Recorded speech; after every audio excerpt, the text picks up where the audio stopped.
میں سرکار کی ذمہ داری بہت مہتوپورن بنتی ہے۔ میں یہ جاننا چاہتا ہوں نشہ جاگروک ابھیان کے لیے سرکار نے ابھی تک کیا کیا؟ نشہ جو ہماری سمسیا ہے اس کے لیے نشہ نینترن کے لیے شکشا کے کیندر میں ہمارے یہاں کے جو سرکار نے کیا کیا؟ چوتھا، نشہ نینترن کے لیے سموہک بھاگی داری ہوتی ہے ایڈمنسٹریشن کی اور اپنے لوگوں کی، اس کے لیے کیا قدم اٹھائے گے؟ میں صرف اتنا ہی کہوں گا کہ پچھلے 10 سال سے سرکار کی لگام کن کے ہاتھوں میں تھی؟ وہ جواب دہ ہیں، ان کو جواب دینا چاہیے کہ آپ نے ڈیولپمنٹ کے نام پر جو کہا تھا کیا یہی ڈیولپمنٹ ہے کہ نشہ آج گھر گھر پھیلا ہے؟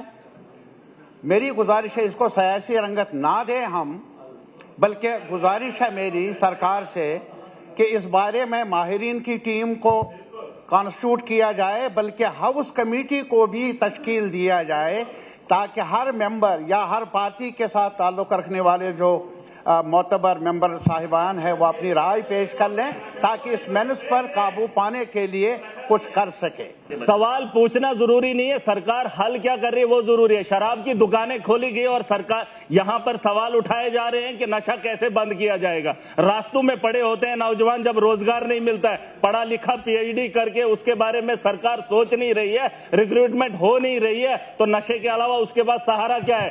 شادی نہیں کر پا رہا ہے۔ آپ اس کے لیے حل نکالیے، نشہ رک جائے گا، نشہ رک جائے گا، ورنہ آپ کہیں گے ان میں سے نئے نشے کے بارے میں یہ لوگ نہیں جانتے ہیں۔ میں نوجوان ہوں، میں یووا ہوں۔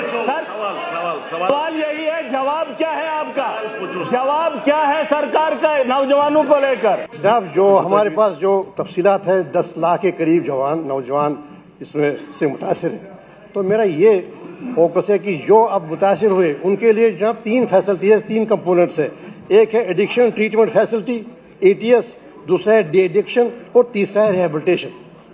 تو جو زمین پر دیکھا گیا کہ ہمارے پاس ڈی ایڈکشن سینٹرز کی بہت کمی ہے، بلکہ اب پیرنٹس کو پرائیویٹ جو انسٹیٹیوشنز بنے ہیں ان میں باہری رقومات دے کر ان کو بچوں کو بھیجنا پڑتا ہے، اور اس میں جو ان کی کیپیسٹی ہے اس کے باہر ہے ان کی ٹریٹمنٹ۔ تو کتنے ریہیبلیٹ، اور دوسری بات ہے ہمیں ری انٹیگریٹ کرنا ہے ان بچوں کو جو متاثر ہوئے ڈی ایڈکشن کے بعد ری انٹیگریٹ، اور اس کے لیے ریہیبلیٹیشن سینٹر۔ تو کتنے ریہیبلیٹیشن سینٹرز ہم نے کیے ہیں اور کیا آگے کا کیا پروگرام ہے؟ اور دوسری بات ہے ڈی ایڈکشن سینٹرز کتنے ہیں تاکہ کم سے کم بغیر کسی پریشانی کے جو بھی بچے مبتلا ہوئے ہیں ان کی ڈی ایڈکشن ہو جائے اور پھر اس کے بعد ان کی ریہیبلیٹیشن اور انیشل ATS ہو جائے۔ کیا ہر جگہ ایڈکشن ٹریٹمنٹ فیسلٹی ہر جگہ ہے؟ اور